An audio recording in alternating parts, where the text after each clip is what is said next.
बिस्मिल्लाहिर्रहमानिर्रहीम, अस्सलाम वालेकुम। Welcome back to my channel. आज की रेसिपी ना ही पिज़्ज़ा है ना ही शॉर्मा है, बल्कि दोनों एक ही रेसिपी मैं आपके लिए लेके आई हूँ। आज हम बनाने जा रहे हैं बहुत ही मज़ेदार पिज़्ज़ा शॉर्मा। तो आप इस रेसिपी को लाजमी ट्राई कीजिएगा और यकीन जाने कि ये रेसिपी इतनी मज़ेदार है कि आप इसको ट्राई करने पे मजबूर हो जाएंगे। और पिज़्ज़ा जिसको पसंद है वो तो इस रेसिपी को बहुत ही इंजॉय करेंगे। तो चले चलते इस मज़ेदार सी रेसिपी को बनाना स्टार्ट करते हैं। यहाँ पे हमने चिकन को मैरिनेट कर लेना है। 1 पाव के करीब यहाँ पे मैंने चिकन लिया है। मैरिनेशन का तरीका मैं आपसे पहले भी शेयर कर चुकी हूँ। अगर आपको कोई और मैरिनेशन जो है नहीं आती तो आप सिंपल टिक्का मसाला ले लें और हाफ़ टी स्पून इसमें ऐड कर लें और इसमें अदरक लहसुन का पेस्ट ऐड कर लें और थोड़ा सा टोमेटो केचप ऐड कर लें तो आपकी मैरिनेशन तैयार हो जाएगी। थोड़ी सी ऑयल में हमने इसको फ्राई करना है अच्छी तरीके से। अगर आप मैरिनेशन के दौरान ही ऑयल ऐड कर लें तो ज़्यादा बेहतर होता है, बाद में आप इसमें कोई भी ऑयल इसमें ना ऐड करें। तो अब हम इसको अच्छी तरह से भून लेंगे और इसको एक साइड पे कर लेंगे। इस रेसिपी में ना हमें आटा गूंदने की झंझट है ना ही पिज़्ज़ा डो बनाने की झंझट है।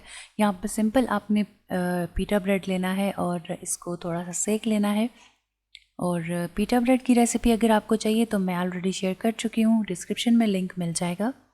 पीटा ब्रेड के ऊपर हमने पिज़्ज़ा सॉस नहीं बल्कि टोमेटो केचप लगा लेना है। अगर आपके पास पिज़्ज़ा सॉस अवेलेबल है तो आप वो लगा सकते हैं।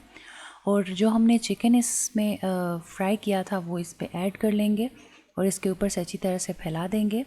साथ में थोड़ा सा मेयोनीज़ ऐड करेंगे एक्स्ट्रा क्रीमीनेस देने के लिए। और इसके ऊपर जो है हमने पिज़्ज़ा चीज़ अप्लाई कर देनी है या फिर मोज़रेला और चेडर चीज़ मिक्स करके भी आप इस पर ऐड कर सकते हैं।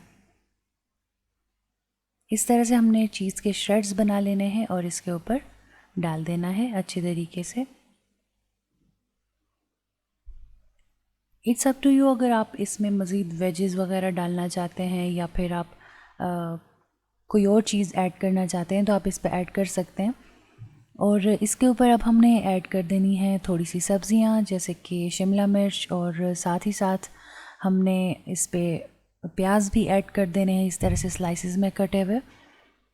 और साथ ही साथ हम इसमें टमाटर भी ऐड कर लेंगे। इस तरह से बारीक कटी हुई टमाटर की बीज हमने निकाल देनी है और हमने इसकी स्लाइसेस करके और इस पर ऐड कर देना है। आप देख सकते हैं इसी तरह से बारीक बारीक हमने काटना है।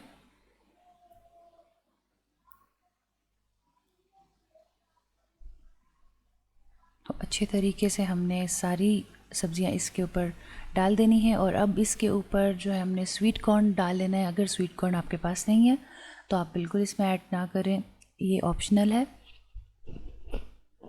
थोड़ा सा इस पर स्वीट कॉर्न अप्लाई करके और इसके ऊपर दोबारा से हमने चीज़ डाल लेनी है। चीज़ अप्लाई करने के बाद हमने एक और पीटा ब्रेड लेना है और उसको भी थोड़ा सा सेक लेना है। ज़्यादा देर उसको नहीं सेकना क्योंकि हमने इसको बेकिंग ओवन में बेक करना है तो उससे ऑलरेडी ये पक जाएगा। हमने थोड़ा सा इसके ऊपर ऑरिगेनो डाल देना है और अब हमने दूसरा पीटा ब्रेड लेना है। थोड़ा सा इसको ऊपर से प्रेस करेंगे और इसके ऊपर भी मेयोनीज़ लगा लेंगे और हमने मोज़रेला चीज़ जो है वो इसके ऊपर डाल देनी है या फिर पिज़्ज़ा चीज़ आप यूज़ कर सकते हैं।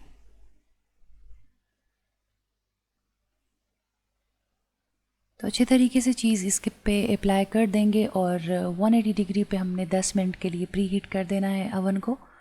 तो हमने इसको अच्छे तरीके से बेक कर लेना है। तो यहाँ पे मेरे पास पिज़्ज़ा ट्रे है, आप किसी भी ट्रे में बेक कर सकते हैं, कोई भी बेकिंग ट्रे ले लें और उसके ऊपर आप इसको रख के और बेक कर लें। तो आप देख सकते हैं मज़ेदार सी पिज़्ज़ा शॉर्मा जो है वो रेडी है हमारे पास। तो हमने प्री हीटेड अवन में इसको बेक करना है। अवन जो है वो प्री हीट हो चुका है तो अब हमने इसमें पिज़्ज़ा शॉर्मा रख देना है और तकरीबन 15 मिनट तक हमने इसको 180 डिग्री पे बेक करना है। अगर आपको लगता है कि चीज़ मेल्ट हो गई है और ऊपर से कलर भी आ गया है तो आप इसको निकाल के सर्व कर सकते हैं क्योंकि इसमें सारी चीज़ें ऑलरेडी पकी हुई हैं तो आपको इसको मज़ीद पकाने की ज़रूरत नहीं है। बेक हम इसलिए करते हैं ताकि इसमें चीज़ जो है वो अच्छी तरीके से मेल्ट हो जाए। तो आप देख सकते हैं बहुत ही मज़ेदार चीज़ी और क्रीमी किस्म की हमारे पास रेसिपी तैयार है।